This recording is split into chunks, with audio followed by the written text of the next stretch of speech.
बिस्मिल्लाहिर्रहमानिर्रहीम। आज हम ब्रूफन टैबलेट के बारे में कंप्लीट रिव्यू करेंगे। ब्रूफन टैबलेट होती क्या है, इसके यूजेस क्या हैं और इसके साइड इफ़ेक्ट क्या हो सकते हैं। तो बात करते हैं कि ब्रूफन टैबलेट होती क्या है। ये non steroidal anti inflammatory medicine है।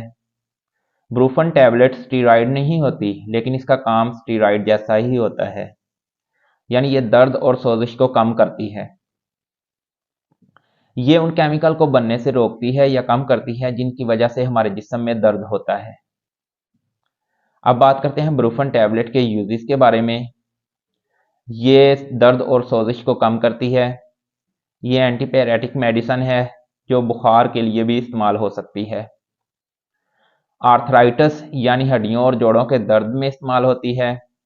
यूरिक एसिड या गैंठिया की वजह से जो जोड़ों में दर्द होता है, उस दर्द को कम करने के लिए भी ये इस्तेमाल होती है। उसके अलावा कमर दर्द में भी इस्तेमाल होती है, दांतों के दर्द में भी ये इस्तेमाल होती है, पट्ठों के दर्द में ये इस्तेमाल होती है। अब हम इसके साइड इफ़ेक्ट के बारे में बात करेंगे कि ब्रूफन टैबलेट के साइड इफ़ेक्ट क्या हैं। इसके जो साइड इफ़ेक्ट सबसे कॉमन देखने में आते हैं वो ये हैं कि पेट में दर्द हो सकता है, मैदे में तेज़ाबियत और जलन महसूस हो सकती है, भूख में कमी हो सकती है।